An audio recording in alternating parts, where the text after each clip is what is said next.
రీసెంట్గా కృష్ణానగర్లో నాకు యాక్టర్ ఫ్రెండ్ని కలిసిన. మనం డైలీ రొటీన్ ఏంటంటే పొద్దున్నే లెగవడం, ఫ్రెష్ అవ్వడం, 2-3 గంటలు జిమ్లో స్పెండ్ చేయడం, ఇంటికి వచ్చి చికెన్, ప్రోటీన్ షేక్ అని తిని మంచి డైట్ ఫాలో అవ్వడం. మంచి డైట్, మంచి వర్కౌట్ ఉంది కాబట్టి బాడీ కూడా చూడడానికి బాగుంటుంది. ఆ ఫోటోలన్నీ ఇన్స్టాగ్రామ్లో పోస్ట్ చేస్తూ ఉంటాడు. నాకు చిన్న డౌట్ వచ్చి, మామ నువ్వు యాక్టర్ ఏదామనుకున్నావు, బాడీ బిల్డర్ ఏదామనుకున్నావా అని అడిగినా. అదేంది మామ అంత మాట అన్నావు అన్నాడు. నా పాయింట్ ఏంటంటే, యాక్టర్ ఏదామని వచ్చిన తర్వాత షూట్ ఉన్నా లేకపోయినా మనకు చాలా ఖాళీ టైం దొరుకుతూ ఉంటుంది. సో నువ్వు యాక్టర్ అవ్వాలంటే 100% ఫిజికల్ ఫిట్ ఉండాలి. బట్ దాంతోపాటు నీ వాయిస్ మీద వర్కౌట్ చేయాలి, నీ మైండ్ మీద వర్కౌట్ చేయాలి, నీ ఎమోషనల్ ఆస్పెక్ట్ మీద వర్కౌట్ చేయాలి, బ్రీతింగ్ ఎక్సర్సైజ్ కూడా చేయాలి.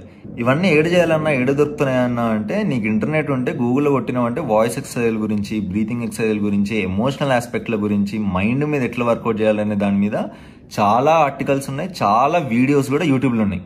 నువ్వు ఒక మంచి యాక్టర్ అవ్వాలనుకుంటే మనోడిలాగా నువ్వు 6 ప్యాక్ మెయింటైన్ చేయాల్సిన అవసరం లేదు. మంచి మంచి యాక్టర్లు లైక్ నవాజుద్దీన్ సిద్దిక్, విజయ్ సేతుపతి, ఫహద్ ఫాసిల్ వీళ్ళు ఎప్పుడు బాడీ మీద వర్కౌట్ చేయలేదు, వాళ్ళ యాక్టింగ్ మీద వర్కౌట్ చేయలేదు. నువ్వు హీరో అవ్వాలనుకుంటే